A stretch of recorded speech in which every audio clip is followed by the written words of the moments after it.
அனைவருக்கும் வணக்கம். இன்றைக்கி நம்ம ஹெல்த் ப்ரோக்ராமில் பார்க்க போகிற விஷயம் வந்து கொலஸ்ட்ரால். கொலஸ்ட்ரால் அப்படிங்கிறது ஒரு வேக்சி சப்ஸ்டன்ஸ், ஓடர்லெஸ். இது வந்து வாட்டர் சாலுபிள் கிடையாது.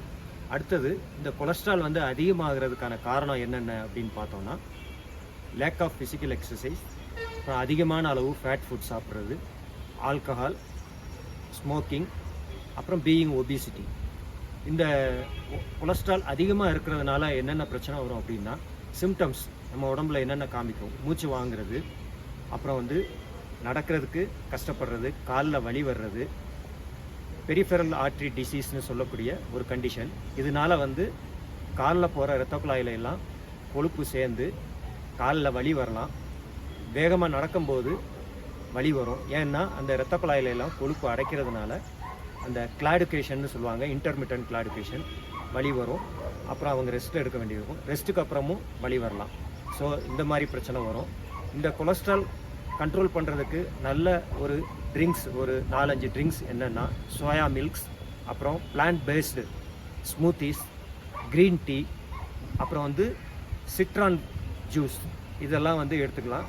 இதெல்லாம் எடுத்துக்கிட்டோம்னா கொலஸ்ட்ரால் நல்லா கண்ட்ரோல் ஆகும். ஹை கொலஸ்ட்ரால் ஃபுட்டு என்ன அப்படின்னு பார்த்தோன்னா,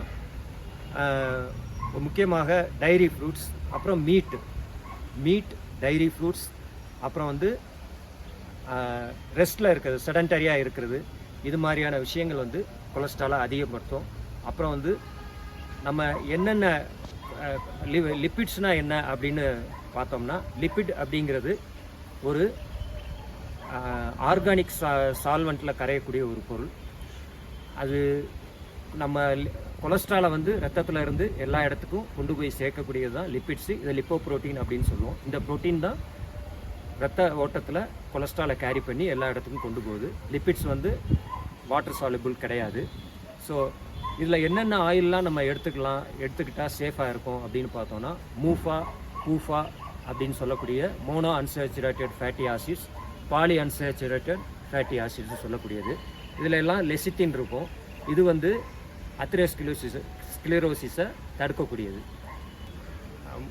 கொலஸ்ட்ராலோட 3-4 டைப் என்னன்னு பார்த்தோம்னா, லிப்பிட் ப்ரொஃபைலில் VLDL, LDL, HDL அப்படின்னு சொல்லுவாங்க. இதில் HDL நமக்கு வந்து நல்ல விஷயம், இது அத்ரோஸ்க்ளீரோசிஸை ப்ரிவென்ட் பண்ணும்.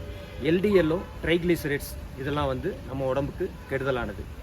ஹைப்பர் லிப்பிடீமியா அப்படின்னா என்ன, அதாவது கொழுப்பு வந்து அதிகமாக சேர்ந்துருக்கிறத ஹைப்பர் லிப்பிடீமியான்னு சொல்கிறோம், இல்லை ஹை கொலஸ்ட்ரால் கண்டிஷன் அப்படின்னு சொல்கிறோம். இதுக்கு வந்து 2 காஸ் இருக்குது. பிரைமரி காஸ் வந்து ஜீன்லேயே இருக்கக்கூடியது. செகண்டரி காஸ்ன்னு எடுத்துக்கிட்டோம்னா, அடுத்தது வந்து diabetes mellitus, hypothyroidism, alcoholism, liver disease, இந்த மாதிரி கண்டிஷன்ஸில் செகண்டரி ஹைப்பர் லிப்பிடீமியா வருது. நம்ம இன்னொன்று வந்து ஒமேகா-3 ஃபேட்டி ஆசிட்ஸ் எதுக்காக எடுக்கிறோம் அப்படின்னா, ஒமேகா-3 ஃபேட்டி ஆசிட்ஸில் நம்ம அத்ரோஸ்க்ளீரோசிஸை ப்ரிவென்ட் பண்ணக்கூடிய தன்மை வந்து அதிகமாக இருக்குது. இன்னொரு விஷயம் ஹோமோசிஸ்டின் அப்படின்னு சொல்லுவோம்.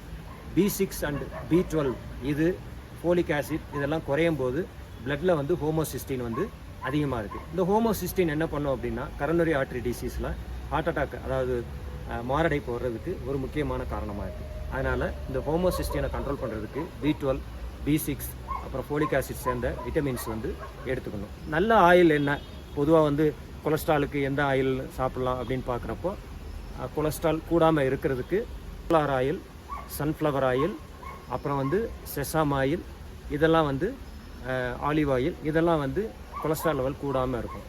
அதுக்கப்புறம்